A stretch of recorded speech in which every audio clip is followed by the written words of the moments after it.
Olá, pessoal, sejam muito bem-vindos ao podcast Energia 360, um produto do grupo O Setor Elétrico. Meu nome é Flávia, sou jornalista, responsável aqui pela parte de conteúdo do grupo, e juntamente com meu colega, também jornalista e editor da revista O Setor Elétrico, Ed Freitas, conduziremos a conversa de hoje. Preparado, Ed? Com certeza. Olá, pessoal, bem-vindos. Isso aí. Bom, pensar no tema desse programa foi um baita desafio, porque estamos aqui com uma pessoa que é referência para a engenharia elétrica brasileira, também com um parceiro que é um grande contador de histórias. Hoje, a gente deve mergulhar um pouquinho nas principais transformações ocorridas no setor elétrico. Nas últimas 3, 4 décadas, o setor passou por uma verdadeira revolução. O que antes era um sistema mais simples, mais previsível, com tecnologias e desafios próprios da época, hoje se tornou um campo altamente tecnológico, onde a digitalização, a inteligência artificial e a sustentabilidade ditam o futuro da geração e da distribuição de energia. É verdade, Flávia. E também vamos relembrar um momento histórico no Brasil, né, que foi o racionamento de energia em 2001, uma crise que marcou o país e trouxe grandes lições para o setor elétrico. Também não podemos deixar de falar ainda dos desafios que estamos enfrentando agora, como, por exemplo, ampliar a eficiência energética em um mundo cada vez mais dependente da eletricidade e, ao mesmo tempo, preocupado com o meio ambiente. Isso aí, para nos ajudar a entender um pouquinho essa evolução, como eu já adiantei, temos 2 convidados muito especiais. De um lado, um profissional que dedicou mais de 50 anos de carreira ao setor elétrico, testemunhando e participando aí ativamente de algumas das mudanças mais importantes que já vimos no setor elétrico. Do outro lado, um especialista que está na ativa e traz a perspectiva de quem vive o presente e olha para o futuro. Gostaria, então, de apresentar nosso primeiro convidado, o engenheiro eletricista João Mamed Filho.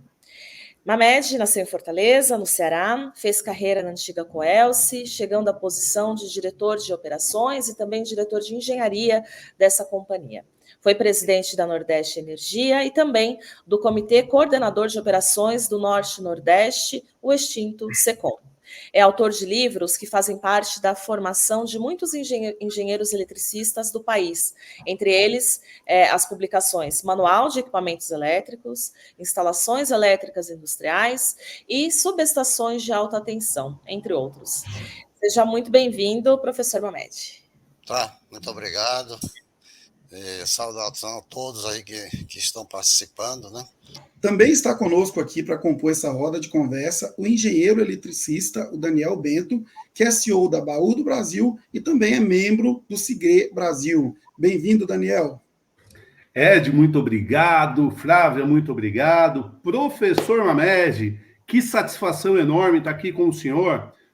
Eu queria destacar aqui a relevância do setor elétrico, né, do grupo setor elétrico. A gente fez muitas lives lá atrás e hoje esse podcast sensacional. Quero dar os parabéns e falar, estou muito feliz em ser parceiro de vocês, estou muito feliz de estar aqui hoje, tá? Muito obrigado. Obrigado você, Daniel. Obrigada, Daniel. Bom, por onde começar, então, essa conversa, né? Que é bem ampla, mas o objetivo aqui é que seja um bate-papo aqui entre os nossos convidados, no sentido de resgatar um pouquinho desse histórico aí do setor. Então, a primeira pergunta, obviamente, professor Mamed, o senhor viveu aí o auge da sua atividade prática aí no setor elétrico nos anos 90, 80, 2000. Nesse período, a característica do sistema era bem diferente do que a gente vive hoje, né? A gente tinha aí sistemas de toda a geração baseada na expansão hidrelétrica, né, construção de grandes usinas, como Itaipu, que levou décadas, né, para ser construída. Como que o sistema operava nessa época, né? Como era a questão das grandes construções, previsibilidade? Como que era esse período? Bom, Flávia, eu vou me começar pelo ano de 1971, quando eu iniciei, né, coloquei o pé no chão de fábrica para começar a minha carreira, né? Então, na época, a gente tinha um sistema que no Nordeste, né, eu vou falar mais especificamente do Nordeste, porque a minha compreensão era maior aqui no Nordeste. Nós tínhamos, quando eu cheguei aqui em Fortaleza, nós tínhamos apenas uma linha de transmissão, vejam só, uma linha de transmissão, em 230 kV, só a estrutura, mas era alimentada em 69 kV. Ela atravessava todo o estado do Ceará e terminava no Piauí. Então imagine o estado do Ceará e o Piauí sendo alimentados por uma única linha de 69 kV, que é um sistema hoje banal, né? Normalmente é subtransmissão, né? Logo em seguida vieram e comandava nessa época o DENAI, que foi substituído pelo ONS, certo? E o DENAI era que fazia todas as funções do ONS hoje, logicamente com muito menos atividades, né? Em função das características da época. Então nós tínhamos um sistema puramente radial na época. Você tinha o sistema Nordeste totalmente isolado, o sistema Sul, não, o sistema Norte totalmente isolado, praticamente só termoelétricas de pequeno e médio porte. E aqui só recebíamos essa linha de 69 kV que logo em 72 a 73 ela foi energizada em 230 kV. Alimentava, aí melhorou muito o sistema aqui. Cada município tinha a sua geração. Então, pouco antes de chegar esse 69, né, e muitos municípios continuaram, mesmo chegando 69, muitos municípios continuaram com as suas termoelétricas de pequeno porte, certo? Porque existia inúmeras termoelétricas, né? Isso aí também acontecia na zona, de uma certa forma, na região sul-sudeste, né? Principalmente sudeste, cada prefeitura tinha a sua geração particular. Então, lá pelos anos, aí foi criado 90 e poucos, foi criado a revolução do sistema elétrico, onde foram criados três grandes organismos, né, que a gente conhece, que é o ONS, Operador Nacional do Sistema. Nós temos a EPE, que é a área de planejamento do sistema, né, são duas coisas basilares, e a ANEEL coroando toda essa estrutura, né? A partir da ANEEL, ela começou a fazer o novo sistema elétrico, né? E na época era muito precário. Nessa transição, por exemplo, aqui nós tínhamos o governo do estado promoveu, por exemplo, o Porto do Pecém, que hoje é um grande porto exportador, e esse porto tinha grandes dificuldades de ser alimentado, porque não existia, a rede que tinha era básica, né? Alimentava o básico, né? E eu, inclusive, entrei nesse projeto do Porto do Pecém, e daí foram criando, foi necessário o 500 kV, era tão básico que os fornos, a primeira indústria que vinha, que era uma indústria de forno, da indústria siderúrgica, com fornos a arco, que não havia condições do forno trabalhar, porque nós fizemos estudos na época, o Pecém ficava uns 60 quilômetros, mas Fortaleza ficava acendendo e apagando, certo? Não tinha condições. Aí eu fui aos Estados Unidos para conversar com o fornecedor do equipamento. O nível de curto-circuito na época era 2.000 MVA, coisa que qualquer ponto aí de energia hoje tem esse nível de curto-circuito. Conseguimos chegar era de 6.000, precisava 6.000 MVA, tinha era possível 2.000 MVA. E aí foi a CHESF, o governo do estado, na época tinha muito prestígio, o Tasso, e começou a criar um sistema mais robusto, a ponto de poder viabilizar o Porto do Pecém, né? Aí realmente foi uma aceleração, não somente no estado do Ceará, mas em outros estados também. O governo começou a fazer grandes linhas de transmissão, começou a incorporar, ou a interligar esse sistema de transmissão.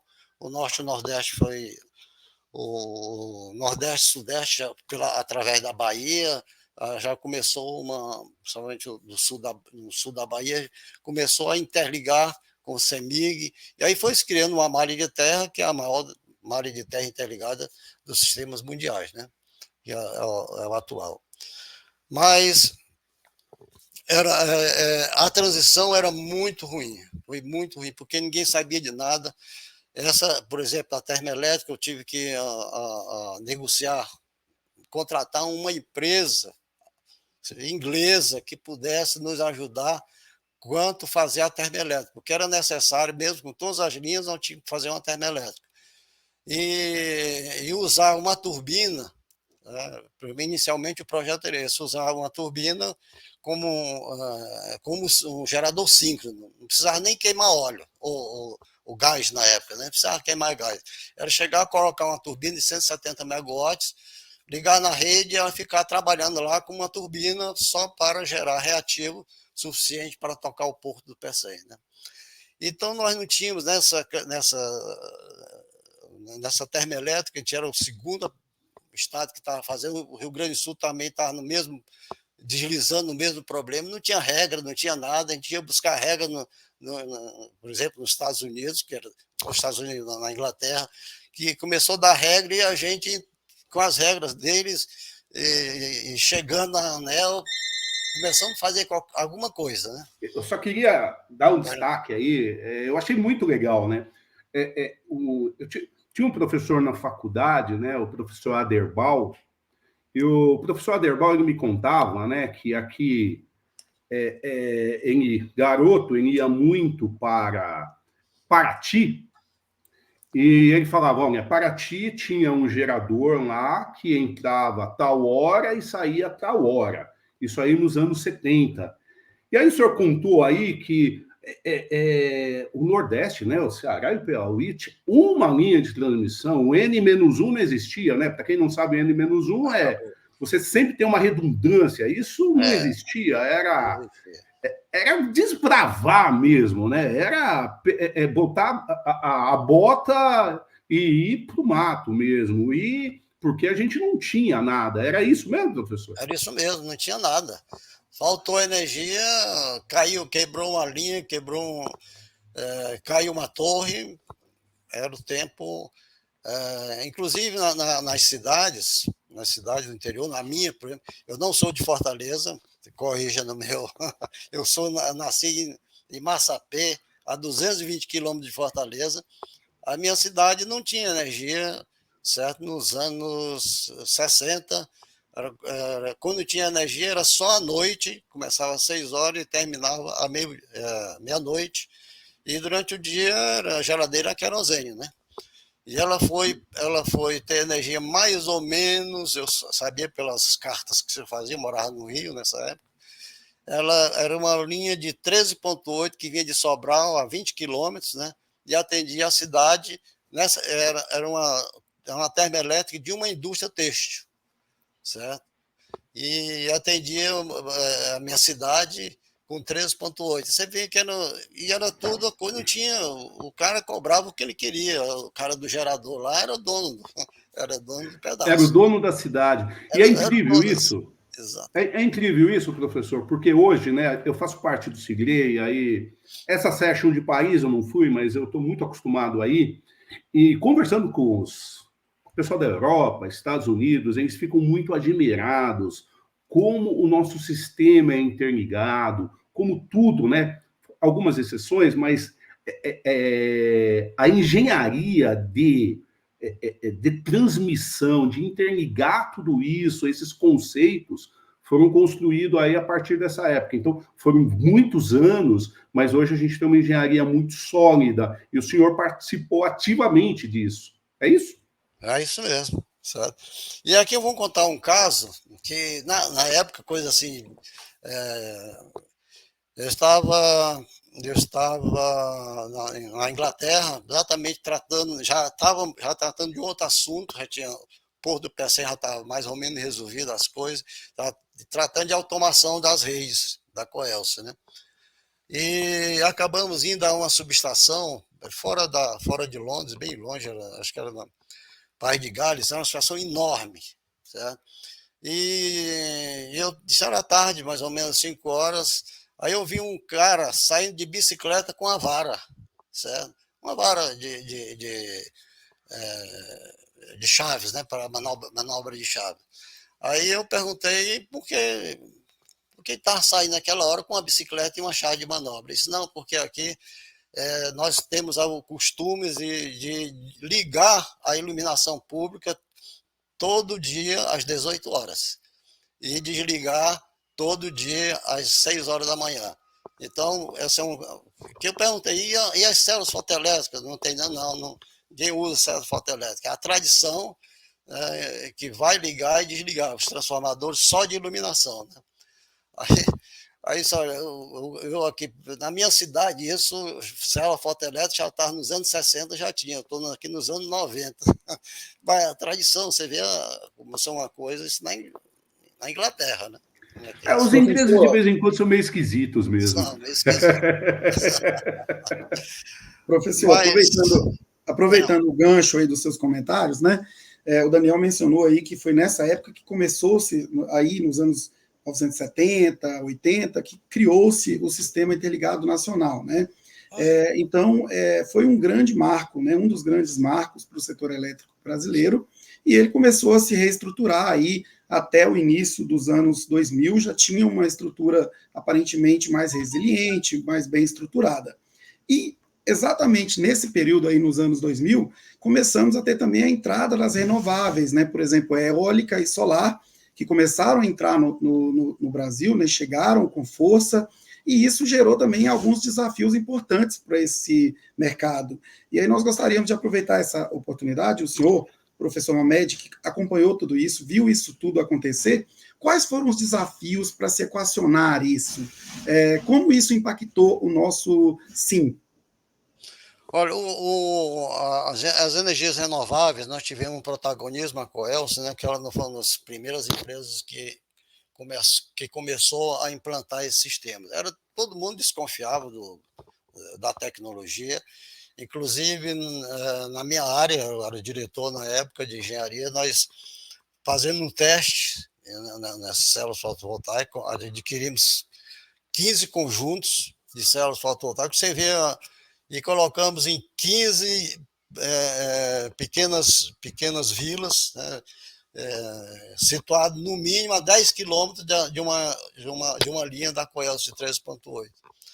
Então, para fazer esse teste dessas comunidades, né? Então, o sistema funcionou. O sistema era uma pequena bomba d'água para poço, uma televisão preto e branco, era para suprir isso, uma televisão preta e branca, essa bomba, e 4 bicos de luz de 60 watts. Tinha que ser isso, né? Aí isso funcionou, mas já veio um problema político na frente, porque as pessoas que estavam, né, ligadas no trifásico, na linha 3.8, que no mínimo, a distância mínima que a gente considerava era 10 quilômetros, né, para a pessoa não ficar na ânsia, não, isso aqui é baratinho, liga logo ali. Aí criou-se um problema político, porque esses caras que viviam nessas vilas viam a outra população com bomba d'água, irrigando, certo? Aqui eu estou irrigando tantos hectares, outro cara lá era no máximo meio hectare, né, que ele podia irrigar. Então criou um problema político. Não, ninguém quer isso mais não, ninguém quer isso não, a gente quer energia mesmo, isso aqui não é energia não. Certo? Aí tiramos os 15 conjuntos, né, e doamos para a universidade, porque aquilo não ia servir de nada, certo? Já que criou um problema político, né? Com o MRT também, que nós implantamos, e outro problema político, porque quem recebia o MRT tinha um fio só. Aí o adversário dele, na cidade vizinha, disse, não, lá na minha fazenda eu tenho 3 fios, né? Porque então eu sou desprestigiado. Lá eu recebo um fio, meu filho, e o cara da minha fazenda, perto da minha fazenda, tem 3 fios. Né? Então são coisas folclóricas, né? Que aí o sistema continuou, o sistema MRT, né? Que é monofilar com retorno por terra, né? Mas são questões que isso vai evoluindo. Uma outra questão foi com o sistema, lá em 2000, que começou a adensar essa necessidade de implantar essas novas tecnologias, foi feito um programa Proinfa, né, do governo, um programa de 1.200 megawatts para começar a energia eólica, né, no Brasil. A gente já tinha uma usina no Porto do Mucuripe, mas onde via muita gente vinha ver, eram 4 aerogeradores de 250 quilowatts cada. Hoje nem existe mais isso, né? 250 quilowatts. E aí o Proinfa veio para jogar isso aqui em massa no Brasil inteiro. Mas nisso a gente continuou. Nós solicitamos, aí veio uma outra história. Para a gente fazer, a Coelce queria passar isso para fazer como se diz, criar isso comercialmente, a energia eólica, né? A solar não, a solar era uma coisa tão distante que a gente nem... depois desse episódio, né, a gente deixou para lá a solar e ficamos na eólica, né? Nós licitamos aí nós solicitamos 3 parques eólicos aqui para o Ceará. De 5, 2 de 5 e 1 de 10. Na época era um grande parque eólico, não existia, né? Isso em 2000 já em 2004. E o Proinfa, que foi lançado por aí em 2001, por aí assim, 2002, ele patinou, não saía nada. Não saía nada. E a gente continuou. E teve a inauguração do maior parque, na época, né, 10 megawatts, hoje é ridículo, né, parque de 10 megawatts. E eu, por acaso, nesse dia, eu estava com o presidente da empresa, substituindo o presidente normal, e foi uma inauguração com o governador e tal, que era o Ciro Gomes na época. Isso deu tudo bem, né, palmas, etc. Quando foi aí depois eu fui fazer fui solicitado por repórter para dar uma notícia daquilo. E aí eu falei sobre...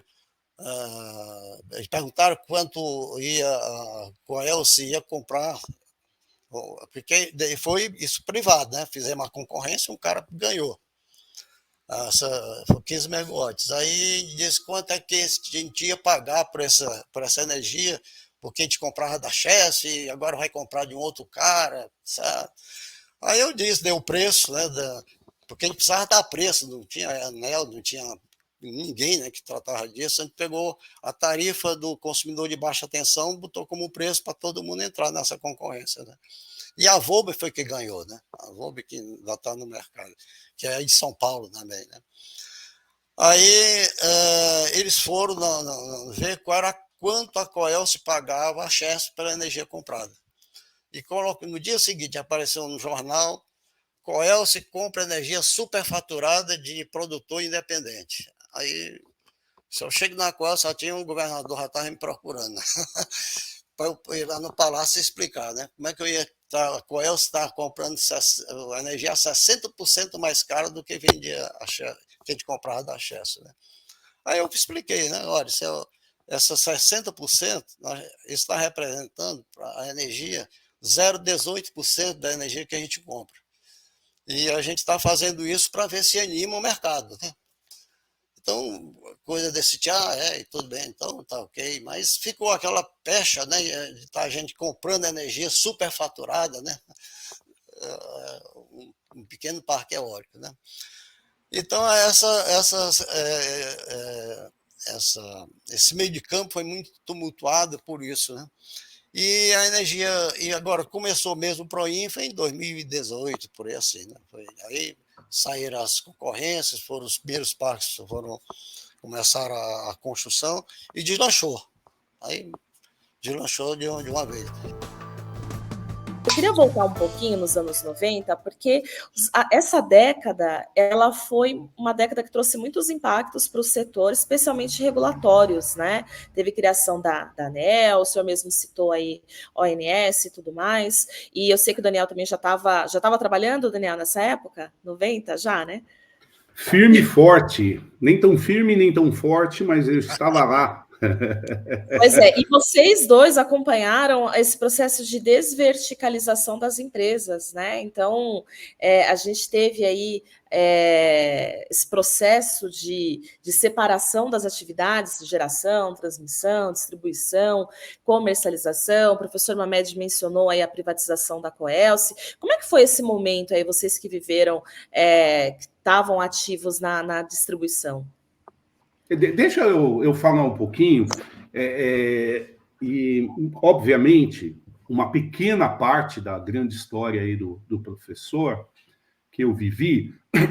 Então, o mercado era todo regulado, e quando veio a privatização, eu estava na Eletropaulo em 1998, pouco tempo tinha me formado em engenheiro, e mudou tudo, né? A coisa mudou tudo. O professor colocou bem aí, foi a criação da ONS, da EPE, da ANEEL, e tudo muito misturado, mas teve grandes oportunidades, teve coisas boas e coisas ruins, como qualquer grandes projetos, né? Então, essa mudança de vir gente de fora, teve boas coisas. Por exemplo, a digitalização ela começou muito nessa época, nos anos 90, a digitalização das subestações, a gente participou ativamente disso. Era assim, né? Era um movimento, e não adianta você brigar muito contra esse movimento, tá? O pessoal pode falar, pô, mas foi melhor, foi pior. Pegar meus amigos mais saudosistas, não, era melhor. Eu acho que você tem que viver o momento, tem coisa que não dá para mudar, e como profissional você tem que encarar isso de frente. Então, os anos 90, Flávia, você falou muito bem, e culminou com o final dos anos 90, começo dos anos 2000, com a questão das privatizações, São Paulo, Light e outras, né? E isso trouxe novos players para a mesa, eu estava vendo aí o professor falar de que loucura, né? O senhor pegou a base, né? A tarifa mais cara, que é a tarifa de baixa tensão, e aí o pessoal comparou com a tarifa mais barata, que é de transmissão. Aí deu esse 60%. Alguma confusão, né? Exatamente. Mas perfeito. E aí, depois a CCE, né? A CCE que deu uma regulamentada em tudo isso daí, as medições. Ou seja, nos últimos 30 anos, a gente surfou uma onda muito legal de todas essas mudanças. Então, tivemos aí essa parte de transmissão muito pesada, e ela continua no país. Depois a gente pode falar um pouco disso. O Proinfa, eu já vou misturar um pouquinho o assunto aqui, tá, Flávia? Mas o Proinfa foi extremamente importante para as renováveis. Eu lembro que eu estava lá, a primeira vez que eu fui em João Câmara, no Rio Grande do Norte, estava tudo parado. Um monte de parque construído e a imprensa... Aí eu fiz uma conta, mais ou menos que nem a conta que o professor fez aí, 0,18%, né? Nada. Eu falei, isso aqui corresponde ao quê? A 1%, 2% do potencial? É hora de errar, erra pequeno e depois regulamenta e aprende. Então, teve toda essa movimentação aí, nesse período, culminando o ponto auge, né, o ponto mais agudo, foi realmente o apagão lá que a gente teve no início dos anos 2000, que mudou muita coisa. Mas eu queria só dar essa contribuição. Mas era exatamente sobre esse apagão, Daniel, que é a nossa próxima pergunta, né? Nesse episódio nós estamos tratando desses grandes marcos do setor elétrico. E não há como falar desse assunto sem mencionar esse trauma, né, que viveu o setor elétrico brasileiro em 2001, com aquele racionamento que afetou o país inteiro. Então, como isso se deu? Vocês que estavam no setor elétrico, quais pressões vocês sofreram? Acho que a gente pode começar aí, por exemplo, pelo Daniel, que já estava falando, e depois a gente passa essa impressão para o professor Mamed. Ed, foi uma loucura, porque imagina, eu lembro que era uma frase que a gente tinha, porque tinha acabado de privatizar, a AES tinha comprado, era a AES ou a Relight? Era a AES já, americana, aqui na Eletropaulo, né, em São Paulo, e se falava muito, mas peraí, a gente vai falar para o nosso cliente não consumir o nosso produto? É isso? Era uma doideira. Você chegava a ser cômico, porque as pessoas queriam, você tinha lá eu não lembro direito, mas eram uns 20% que você tinha que baixar da sua média histórica. Então você pegava a sua média histórica nos últimos 2 anos, não lembro o período, e aí, dessa média, você tinha que baixar 20%. E se você não baixasse 20%, você poderia ser cortado, né? Efetivamente. Então, tinha toda uma regulamentação para você cortar. Então, a população ficou em pane, né? Como que a gente faz isso? E aí, muitas campanhas, tudo isso, né? E aí você entrava dentro do sistema, tinha que mexer, tinha que acertar. Era engraçado, porque parecia aquele lance, não, o meu amigo trabalha na Eletropaulo lá, e ele só baixou 5% da minha meta. Como é que fala? Influência negativa para você consumir mais energia. Então, isso foi uma loucura, foi uma doideira. Isso do ponto de vista que a gente pode dar risada. Do outro ponto de vista, foi terrível. Foi terrível porque eu lembro, eu gerenciava lá uma área e a gente tinha vários investimentos para fazer, várias melhorias na rede. Foi cortado tudo, porque a receita das empresas caiu muito. Então, o PL, a grana mesmo, você diminuiu, jogou isso lá para baixo. A média foi 20%, 25%, na média baixou aqui. E isso foi terrível para as concessionárias de energia no setor, né? E terrível para o nosso país, porque se você pede para consumir menos, vai produzir menos. Inclusive, eu quero falar um pouco sobre o momento atual que nós estamos vivendo. Eu não vou falar agora, não, mas eu acho importante a gente tocar que nós temos a melhor energia renovável, o país é o mais renovável do mundo, e talvez a gente não esteja aproveitando essa oportunidade. Mas isso fica para frente. Eu quero escutar o professor Mamede agora sobre essa época que foi intensa. Tudo bem, vou chegar até essa época. Vou chegar a uma época antes de você estar no começo que você entrou. Quando você falou na parte de digitalização, certo? A gente usava o relé eletromecânico, nós e todo mundo, né? No Brasil inteiro, no mundo inteiro, era o relé eletromecânico, né? E na década de 80, começo da década de 80, apareceram os relés eletrônicos, não sei se você se lembra. Foi uma revolução, os relés eletrônicos, né? Mas eles eram uma cópia dos relés eletromagnéticos, né?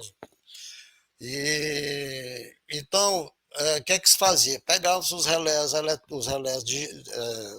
da época, os antigos, tirava e colocava os eletrônicos. E na época, não somente aqui, eu já participava de outros comitês, em outros estados, as subestações tinham muito painéis no pátio, pegando sol e chuva, né? Hoje não, hoje é muito concentrado em casa de comando, né? Então se tirava aqueles relés eletromecânicos e colocava os relés estáticos, né? Chamados relés estáticos, né? E não aguentava, aqui no Nordeste o sol batia em cima daquele painel e não tinha... Os eletromecânicos eram eletromecânicos, não tinha problema, né, de dilatação, e os digitais foram destruídos. Os digitais não, os eletrônicos foram destruídos pela temperatura. E nisso a indústria ficou patinando, a indústria dos relés estáticos ficou patinando, e começou a entrar os relés digitais. E para quem trabalhava, disse, poxa, os relés eletrônicos não deu problema. E a gente vai agora colocar esses relés digitais, se isso aqui dizem que é muito mais sutil, né, do que os relés eletrônicos. Então, o que é que a gente fazia? Algumas subestações colocava os relés eletrônicos os relés eletromecânicos e os relés digitais. Porque a gente tinha fé no o relé eletromecânico, porque a gente já havia anos com eles, né? Entrou um digital que era fraquinho, né? Em termos de suportabilidade, aí então, vamos colocar em série. Então a gente fazia proteção em série, de relé eletromecânico com relé digital. Isso já nos anos 90 e poucos, a gente começou a sentir que os relés eletrônicos estavam dando conta do recado. Aí começamos a desativar os relés eletromecânicos, né? E o relé digital passou a ter a sua importância, que até hoje, né? Hoje não sei. Apesar de ter muitas subestações, que eu conheço, muitas subestações, que ainda usam os relés eletromecânicos. Infelizmente, tem situação de 230 kV com relé eletromecânico. Eu queria voltar e pedir para o senhor explicar um pouquinho como que era esse equilíbrio oferta-demanda lá na sua época de Coelce, resgatando um pouquinho, né, como que era feito isso, ainda com o antigo DENAI, né? DENAI, isso. Departamento Nacional de Águas e Energia. Isso, ainda com o antigo DENAI, como que era feita essa previsibilidade, despacho de energia para o centro de consumo e a diferença entre hoje, né? Você puder trazer um pouquinho esse histórico? O histórico é o seguinte: cada empresa tinha a sua área de planejamento, certo? Por exemplo, nós aqui, e praticamente quase todas elas, a gente colhia informações das secretarias de desenvolvimento do governo. Então, pegava-se várias secretarias que tinham alguma interferência, por exemplo, em receber uma indústria, receber uma... Certo?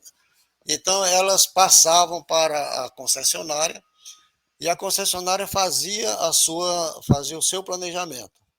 E esse número era enviado para o DENAI. O DENAI recebia de todas as concessionárias essas informações de crescimento da carga. Normalmente era feito para 5, 10 e 20 anos, certo? Essa estimativa, certo? Então, aí o DENAI dizia onde ia colocar uma represa, uma hidrelétrica, esse negócio. E nessa época do DENAI, o DENAI ele fazia o seguinte: ele colocava alguma desse tipo. 3 anos de baixo nível pluviométrico. Então as barragens elas enchiam, tá? Mas o comprometimento era de 1/3. Então você tinha 2/3, né? Então você não tinha problema nenhum de falta de energia. Porque vinha um ano seco, até ok, ainda tinha 1/3 ainda ficava 2/3, um para a carga e outro para o ano seguinte, né? Acontece que com as políticas dos anos 90,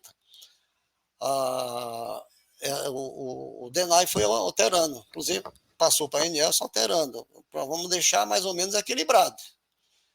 E isso aí que uma das coisas do grande problema de 2001, foi o grande problema foi que bateu uma seca e aquilo que era 2/3 de reserva foram se esgotando, até que quando chegou em 2001, teve a seca e não tinha mais reservatório para isso. Não tinha, então as capacidades estavam... O rio enchia as represas passavam o ano todinho, acabava praticamente aquela água, aí vinha novamente água, então ficava naquele ciclo onde se realimentava esse sistema e ficava agora trocando com quem tem mais água, quem tem menos água, porque o sistema era interligado, mas chegou um ponto de 2000 que não teve interligação que desse jeito, né? Então faltou água em tudo, né? E daí criou-se o primeiro grande problema, o grande problema de 2001. E esse foi a causa. Foi a maneira como era feito e a imprevisibilidade do novo regime de previsão, né? O racionamento de 2001 para o setor elétrico é como se fosse o 11 de setembro, né, para os Estados Unidos. Todo mundo lembra que estava naquele período em que o racionamento começou. Muito interessante, professor, essa abordagem. Eu acho que agora o Ed tem mais uma última dúvida, é isso? Isso. Na verdade, eu quero devolver a oportunidade aí para o Daniel, que ele mencionou na fala dele, quando ele tratou sobre a questão do racionamento de 2001, né? Ele falou que gostaria de fazer um comentário sobre o momento atual, o cenário que nós estamos hoje, né? Como estamos, Daniel? Quais os riscos que nós vivemos hoje? Quais as vantagens, né? Por exemplo, o que se aprendeu ao longo de todo esse período, né? Com os investimentos que foram feitos, ou os investimentos que deixaram de ser feitos? Então, qual é a perspectiva para a gente? Como estamos hoje? O setor elétrico brasileiro está preparado para as demandas com qual ele precisa lidar? Ed, obrigado pela pergunta. Eu penso o seguinte, cara, Brasil, o tamanho do desafio é o tamanho da oportunidade. É enorme. Tem muita oportunidade aí para a gente. O sistema ele é robusto, ele foi construído aí com os professores Mamedes que trouxeram ele para nós, e isso é legal porque a gente já faz um link com as novas gerações, né?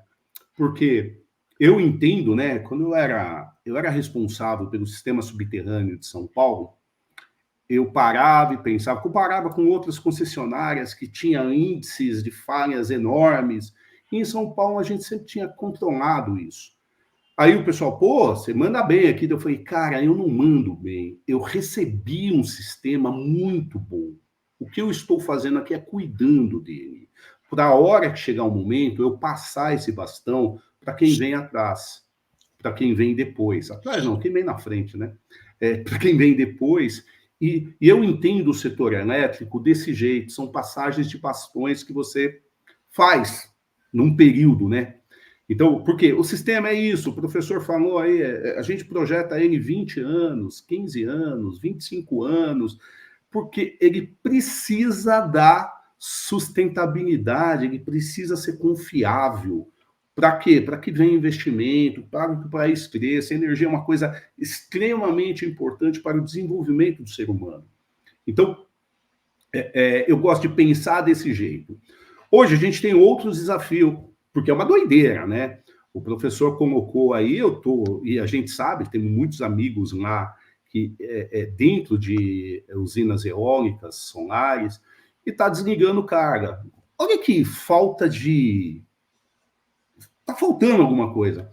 Eu quero pegar um pouco no pé nos subsídios, né? A gente falou bastante do Proinfa, que para mim foi sensacional. O governo fez a parte dele, ele incentivou, mais ou menos que nem o Mamed fez aí. Pega a conta mais cara e vende, é pouquinho. Desenvolveu o negócio, aprendeu, tira subsídios. Então, hoje, a nossa conta de energia é muito cara. A gente faz barato, mas vende muito caro. E os subsídios estão matando um pouco isso. Tem alguns amigos meus que falam o seguinte: a energia a gente devia baixar ela muito. Baixar ela muito para quê? Para a gente não perder essa oportunidade que tem aí no Nordeste, gerando muita energia. Aí, para quem não sabe um pouco disso, e eu escuto essa pergunta, por isso que eu vou colocar aqui, mas por que a gente não usa só energia eólica e solar? A gente precisa ter energia de base, da base, hidrelétrica, termoelétrica e nuclear. E a gente é extremamente privilegiado. O professor falou aí, olha, os nossos ventos, eles não são ventos de pico, são dos melhores ventos do mundo, porque ele é constante, é quase fio d'água, né, professor? Mas ele é constante. Qual que é o problema dele? Se o sistema exigir mais energia, ele não vai conseguir, não vai gerar mais eólica, não vai ter mais sol. Eu preciso de energia de base para abrir o reservatório e suportar isso, ter potência para suportar o sistema. E a ONS, ela fica ali, é o grande mestre, né? É o grande maestro, a ONS. Ela tem uma função muito difícil. E aí, para não desbalancear o sistema, o que ela faz? Chega final de semana, ela pede para desligar. Então, a gente está jogando energia fora no momento que a gente está falando em racionar, no momento que a gente está com uma crise hídrica muito grande. Então, precisamos desonerar essa conta, deixar a energia mais barata. Eu não tenho dúvida, energia mais barata vai acontecer um grande boom aqui. Uma das outras coisas que eu acho fundamental é o seguinte: hoje, a pegada de carbono é muito importante para muitas empresas. Eu estou falando no mundo. A gente vive a transição energética, que são os 3D, né? Descarbonização, digitalização e descentralização. Mas quem puxa tudo isso mesmo é a descarbonização. O Brasil é o país onde tem a energia mais limpa do mundo. Se você vai fabricar, né? Vamos falar da Inglaterra, continuar falando mal da Inglaterra. Não, estou brincando. Vai fabricar qualquer coisa lá fora, se você fizer aqui, a pegada de carbono é menor. Então, a gente poderia atrair todos esses investimentos.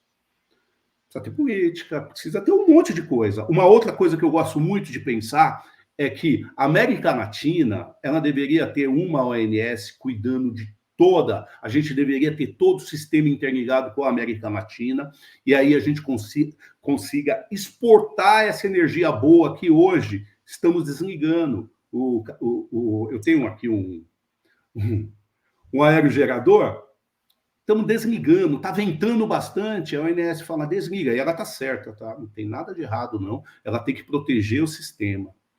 Então, é um pouco disso. Eu acho que, principalmente para geração atual, geração futura, é pensar mais, é pensar grande o nosso sistema elétrico. Mais ou menos isso. Eu queria dar assim, um testemunho agora, falar do futuro. Quando eu falo do futuro, é daqui a 5 anos em diante, certo? Existe um grande movimento, aliás, 2 grandes movimentos, que são as baterias, bancos de baterias de potência e o hidrogênio verde. Os dois são uma complementação. Hoje, por exemplo, para se evitar que haja corte de energia, né, das renováveis, no momento que eu não tenho o sul-sudeste com carga, essa energia seria para armazenar nas baterias. E essa bateria iria, logicamente, soltar energia à noite, quando eu tenho todas as solares fora do sistema. Então, ela seria um grande regulador do sistema. As baterias na Europa, elas estão já com uma boa aceitação, certo? No Brasil, nós já temos alguma coisa no centro-oeste. Não sei se São Paulo já tem bancos de bateria de potência, né? Então, essa seria uma solução para evitar jogar energia fora. Você armazena a energia. E quando a Dilma, na época, disse que ia armazenar vento, né, que todo mundo... Na realidade, vamos armazenar vento na bateria. Seria usar armazenamento de vento. Não. Então, isso aqui a gente está também nessa pegada, né, aqui no Ceará.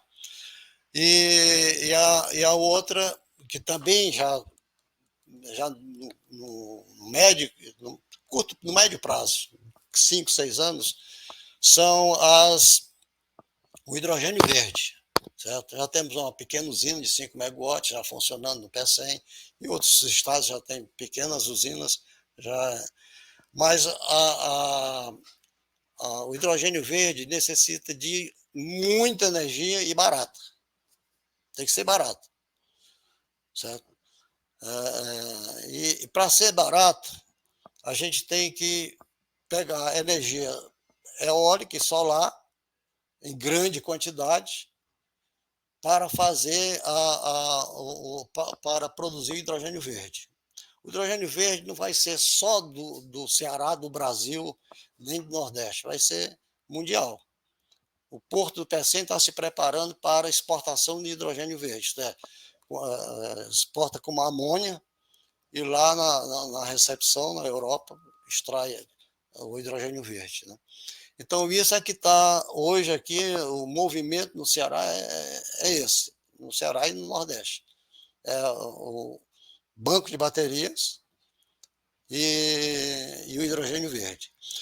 E para isso, como tem que ser energia barata, a energia offshore, no mar, ela é de bom tamanho, porque os ventos são muito maiores do que no terrestre, não tem problema de interferência, ondulação do vento em função de altimetria do solo.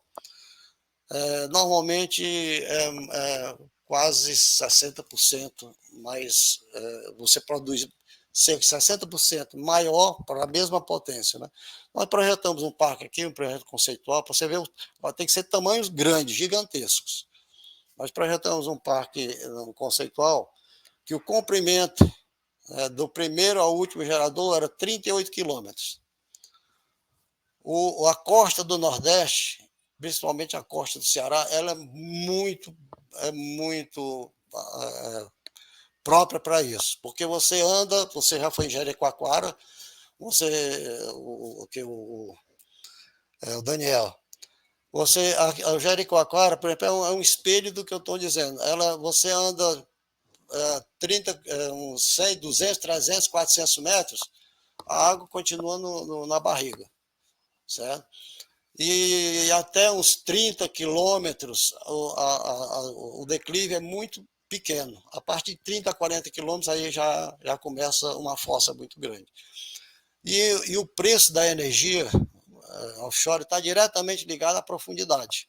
Porque, por exemplo, no Mar do Norte, que existe muitos aerogeradores, são grandes profundidades, aí você tem que colocar plataformas, tipo plataforma da Petrobras.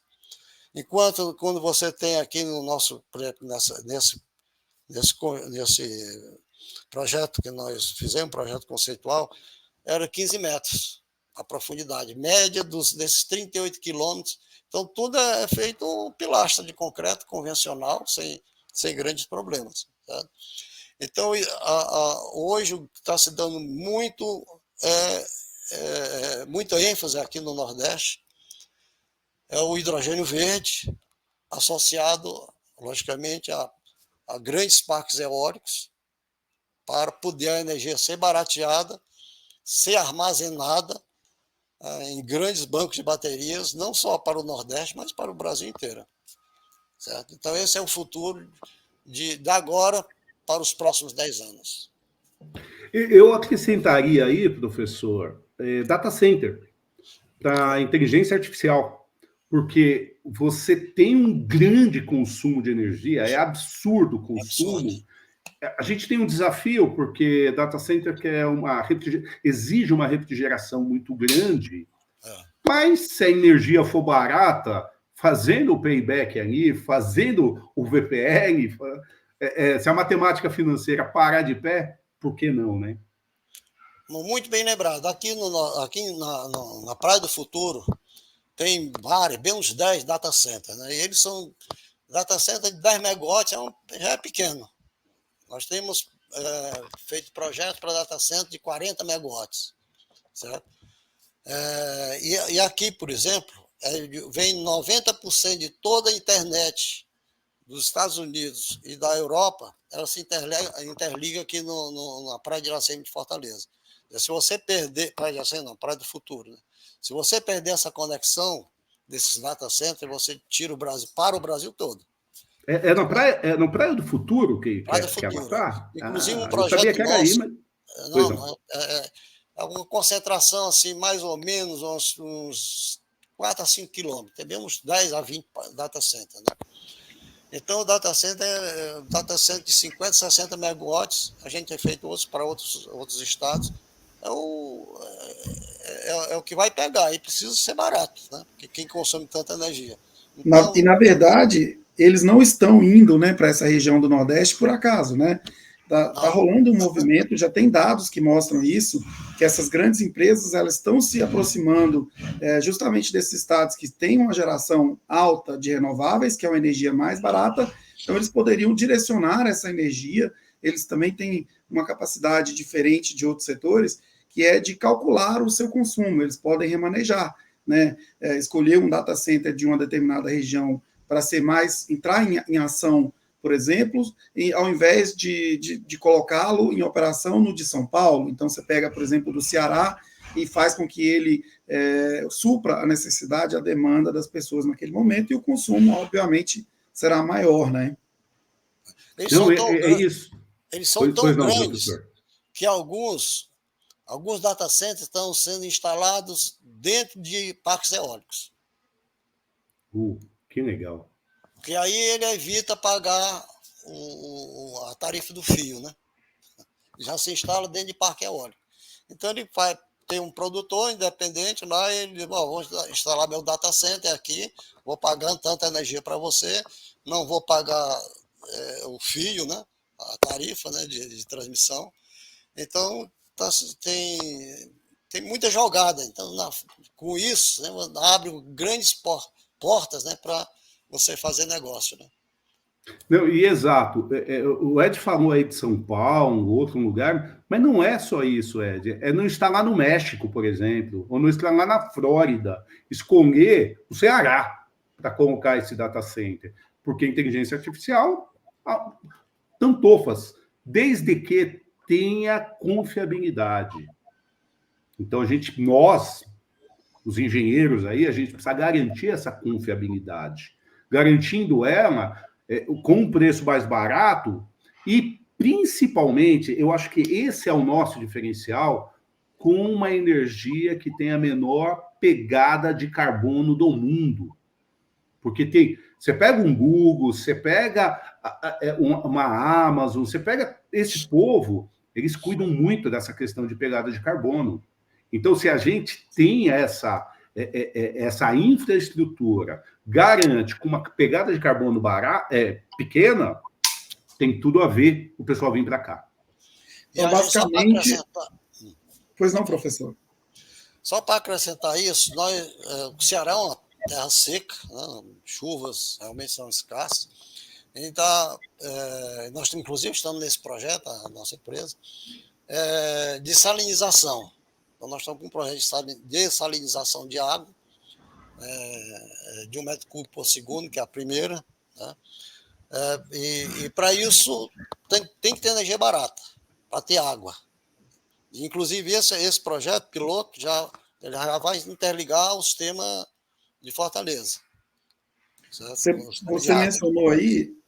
Você mencionou aí, Daniel, a importância, né, do sistema elétrico resiliente, né, de uma infraestrutura de segurança que automaticamente você dá segurança para que outras empresas, né, por exemplo, os grandes data centers mundiais, possam eventualmente vir para o Ceará, para outros estados do Nordeste, né?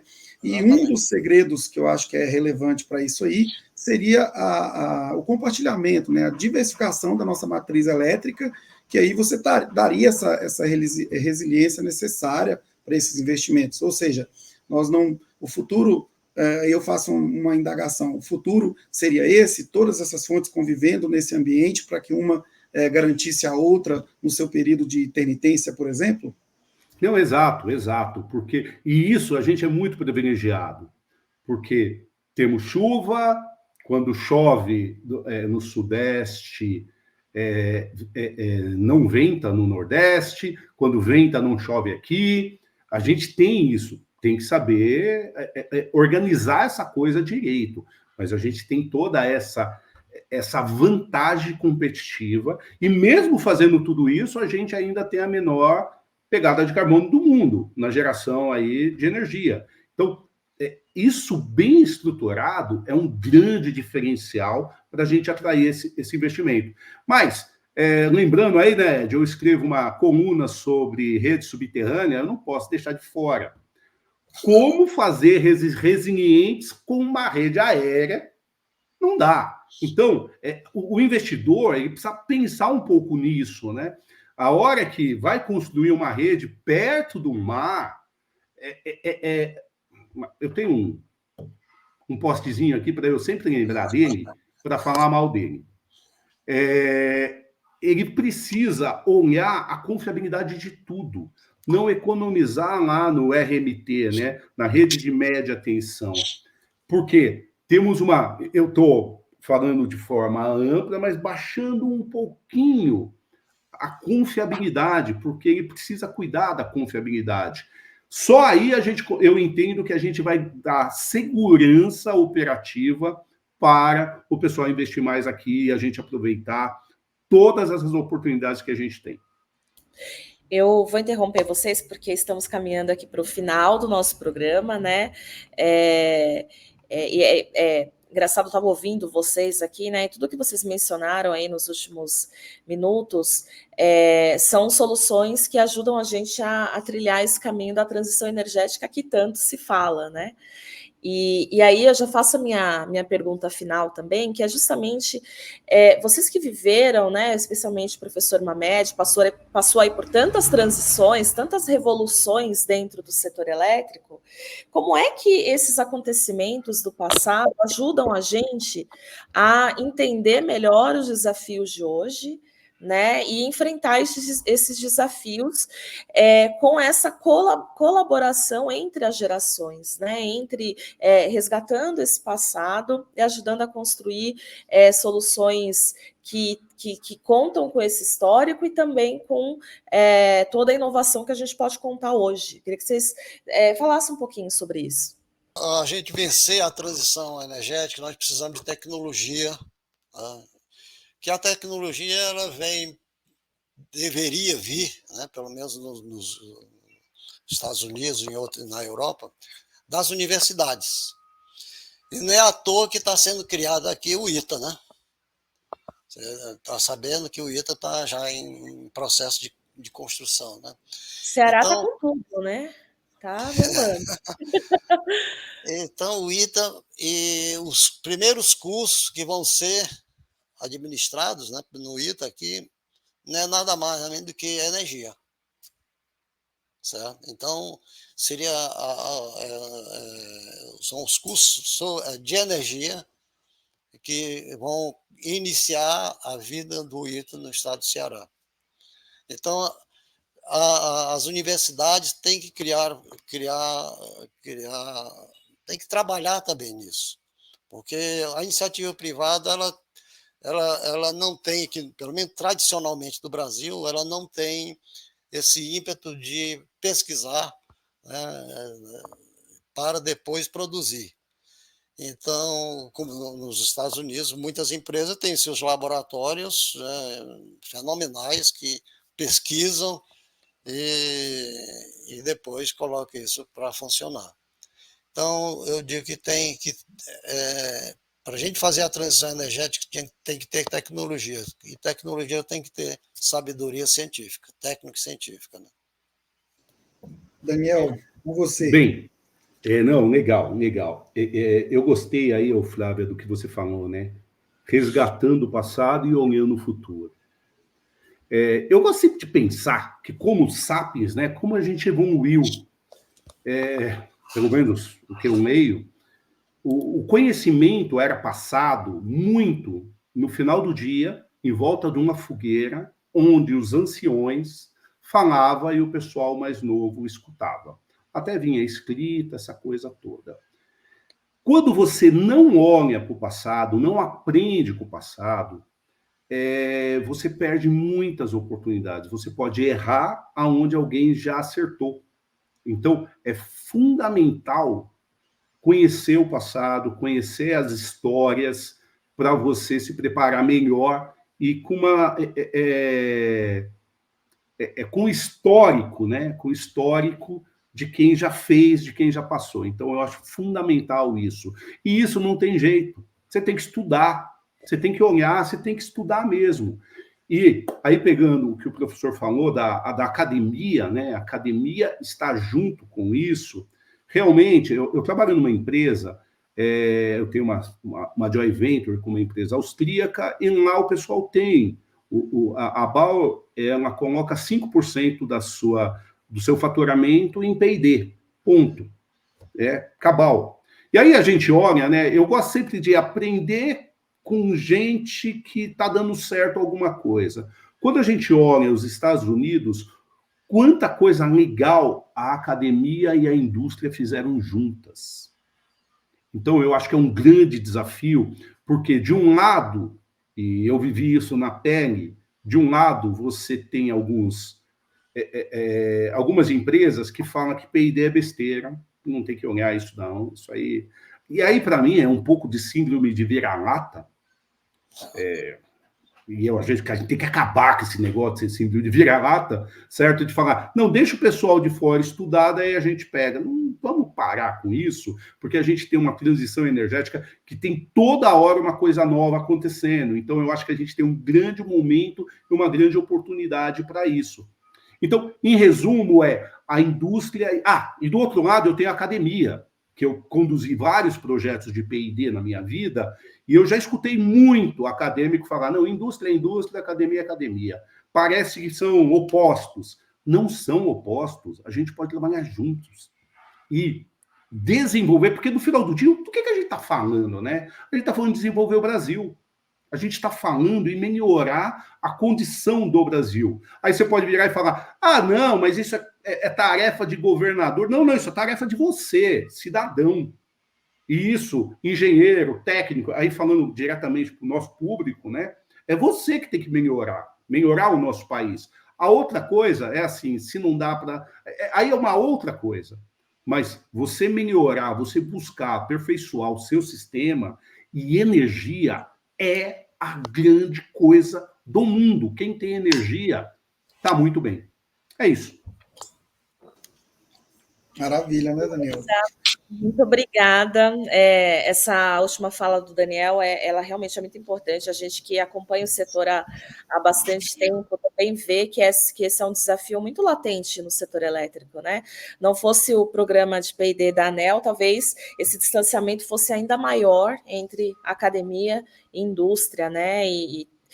A dificuldade, né? Não é à toa que o Brasil tem muitas patentes, mas comparado aos países desenvolvidos, o nosso número é muito pequeno, né? Quase não é muito significativo. Então, ficar o apelo aí para que a academia, a indústria e concessionária se falem mais para que efetivamente pesquisas sejam transformadas em inovações, né?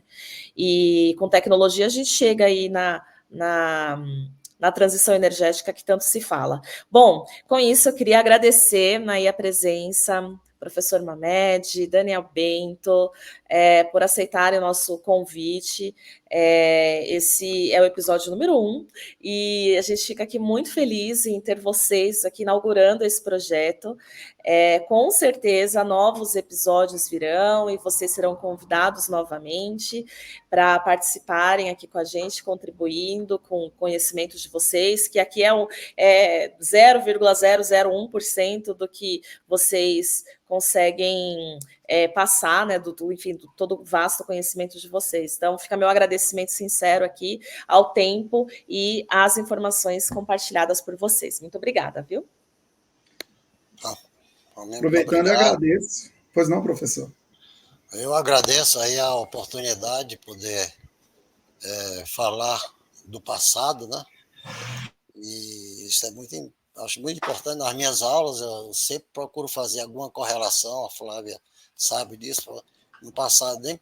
Porque às vezes o presente, o cara acha que aqui é o presente, sempre foi desse jeito. Não, isso não foi desse jeito. Isso aqui está desse jeito porque teve um passado. Aliás, Daniel fez propaganda da coluna dele, vamos fazer a nossa também, professor. Temos aí 2 cursos no Instituto Setor Elétrico, conduzidos pelo professor Med, o curso Projeto de Instalações Elétricas Industriais, que está para começar, inclusive, uma nova turma, e o curso de Projeto de Subestações de Média e Alta Tensão, com previsão para novembro, se eu não me engano, que a gente já definiu a data da nova turma. Então, estão convidados aí a conhecer a ementa, a estrutura programática e participar com a gente aí para aprender um pouquinho mais com o professor Mamed. Mexão feito. Sensacional isso daqui. Eu tive entre amigos, conversando de uma coisa que eu sou apaixonado, que é o sistema, que é o setor elétrico. Uma honra estar aqui junto com o meu professor predileto, professor Mamed, de coração. Muito obrigado aí pela generosidade de compartilhar aí com a gente, tá? Aprendi bastante. Valeu, gente. Obrigado.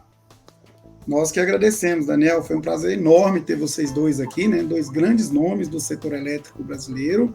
E a você que está nos acompanhando aí no nosso podcast Energia 360, favorite aí o programa na sua plataforma de podcast preferida e nos acompanhe, porque nós teremos aí muitas novidades. O Daniel, inclusive, já deu aí a deixa de um programa sobre redes subterrâneas, que é um assunto que com certeza nós vamos abordar aqui. Então é isso, gente. Muitíssimo obrigado e até o próximo.